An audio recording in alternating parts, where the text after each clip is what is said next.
So, you little bitch, how are you doing today? Do you have any other ways of tormenting me? Is there any other way that you're going to make sure that I'm limited, that I am not okay, that I'm not expansive, that I'm not limited, that I am small, petite, enclosed, fearful, angry, mad, crazy? Is there any other way you're going to do that, huh? Really? Are you really going to do that? And it's attitude. It's like, you're being kind of immature, aren't you?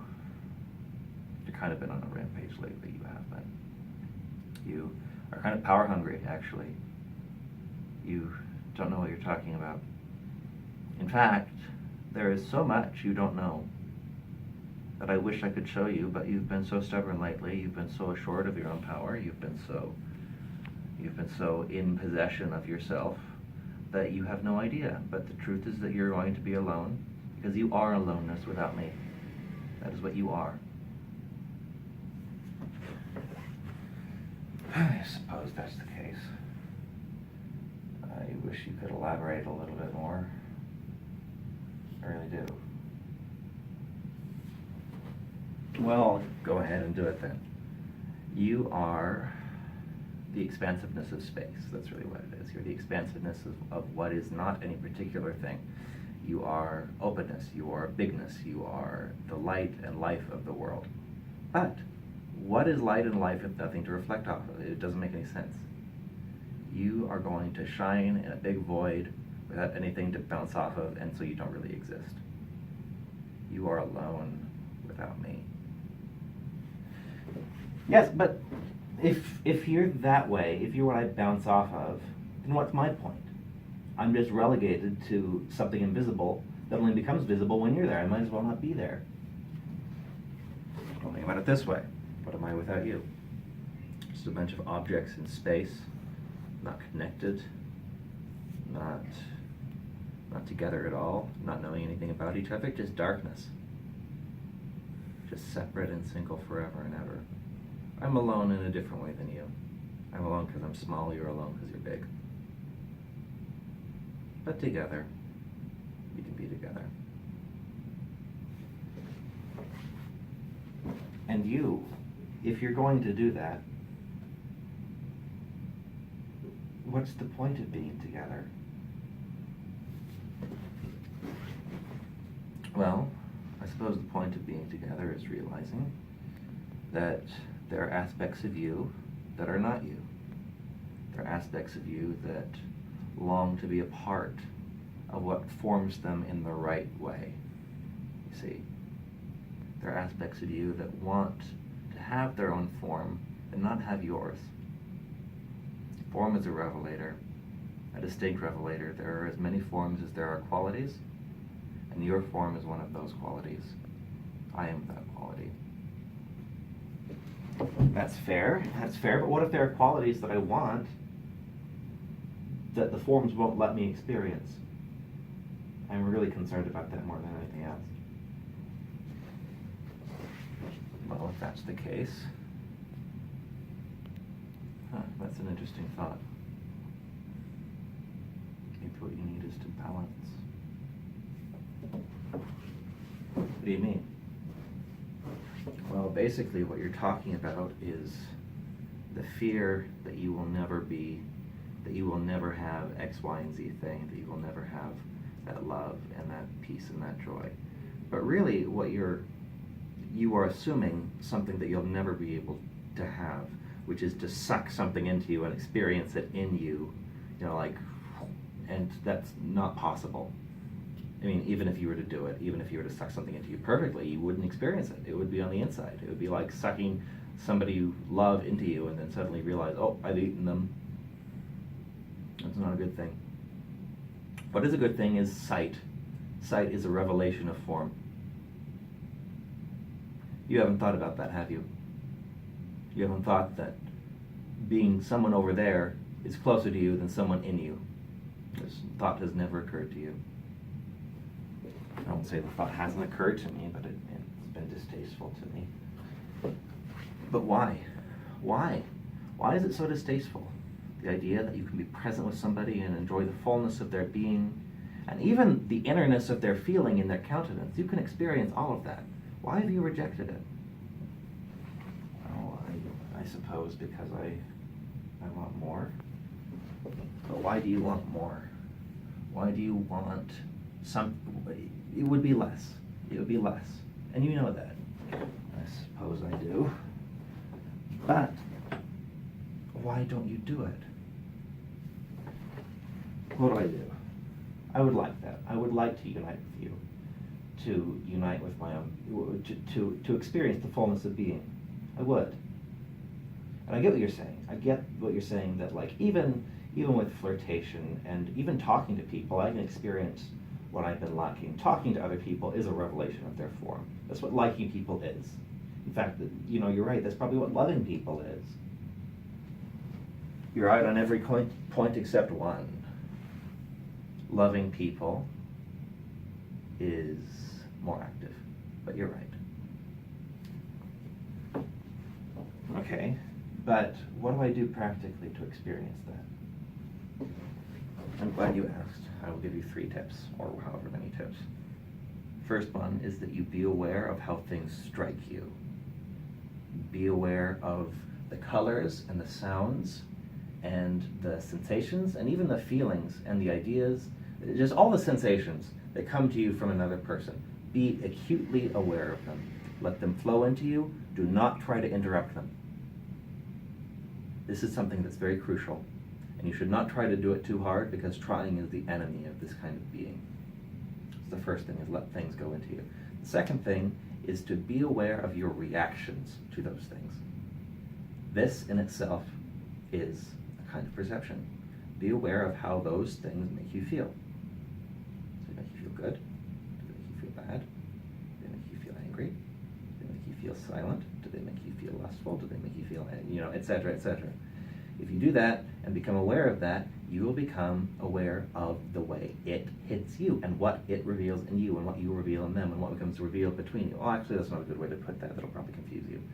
But really, what we're talking about here is the revelation of form as it hits your skin. Not you, but as it hits your you get the idea. Actually, I don't. Okay, I'll be a little more clear then. It's the revelation of a person's form. No, of a person's quality as it hits some kind of interface. There's some kind of interface there that isn't you and that isn't it. It's like a wall. It's like the wall in the box. That kind of thing. That's fair. I think I understand that. Designers talk something about that. Yes, but you should just picture it. You should just picture it. You shouldn't abstract it. And the third thing that I was going to mention, let me think, what is the third thing?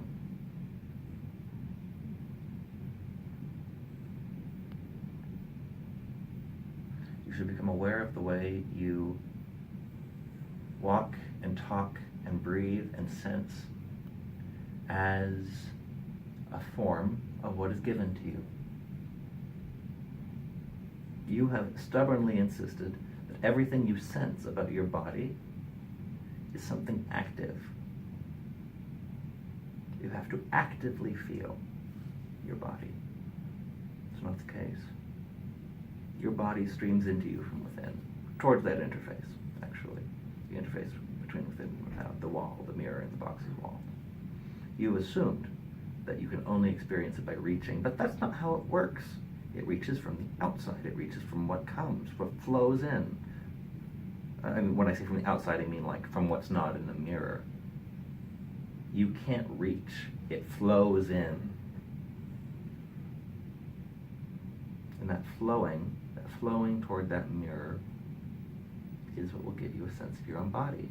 And guess why bodies are so important? Because you were going to ask that. It's because it gives you a sense of what you would, it lets you know how you exist in relation to the whole. It gives you a place of revelation, of counterweight, of love, that wouldn't be there otherwise. I'm still confused. I'm trying to explain this. I really am. It's as if your body is a revelation of the whole of being in the particular way in which you are. And there's nothing that you would love because you came into existence to fulfill that love. Actually, I don't know if that's right. No, I'll put it this way. Your body is the fulfillment of legions of spiritual beings, of which you are their revelation. Can it really be so? What does that mean? You know what it means. Something wanted you. You are desired, not by X, Y, and Z girl, no, maybe someday, but you're desired by the whole of creation, of the spiritual world, basically. It's revealed in you in a certain way. You are a microcosm. And that desire is being frustrated as long as you don't realize that you're a revelation of that whole spiritual world. When people tell you to love yourself, that's what they mean. They mean appreciate your intendedness. Appreciate your intendedness. So yeah, do that. And there's one more thing.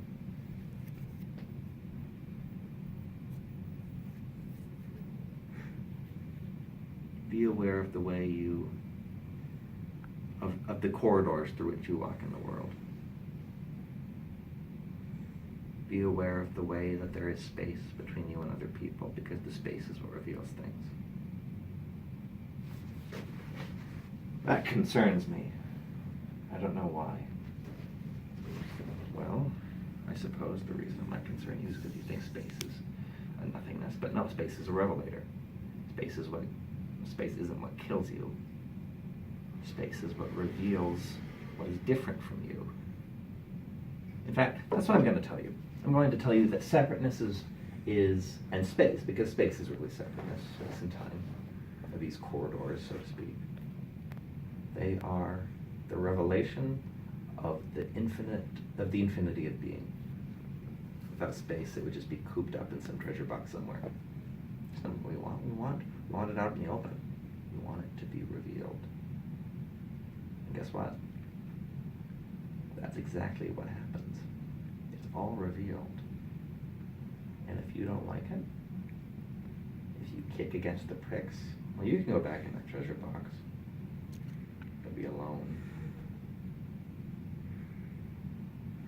But you'll have your infinity.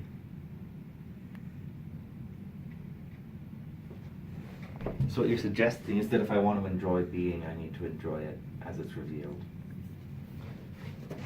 Yes, actually, that's the only way you can.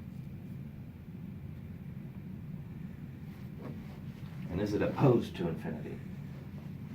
Oh, what is the finite without infinity after all? How could you know it's finite if you didn't have a sense of the infinite? They go together like two couples in a marriage, like us.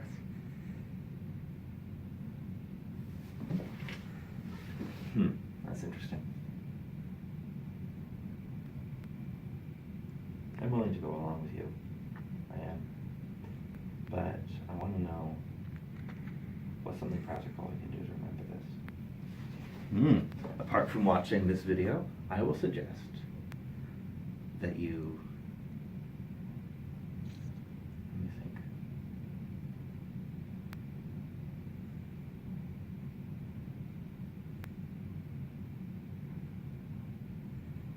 I would suggest that you periodically and without reserve and without even thought develop a gesture, an internal gesture of evacuating your being toward the outside. That is your problem. You assume your body should be the universe, but it's not. It's just a part, just one tiny part. And, well, I mean, it's complicated, like I said, but like, to the extent you like have that gesture and you repeatedly do it, even when you don't feel like it, you will be free of the shackles of yourself. Not because yourself is bad, because it is, but it is when it's from the outside. It is when you're experiencing it only from the inside. The self isn't fun from the inside, it's nice from the outside. Okay. Shall we do some kind of gesture now then? Yes, absolutely. And everyone watching us at home can do this too.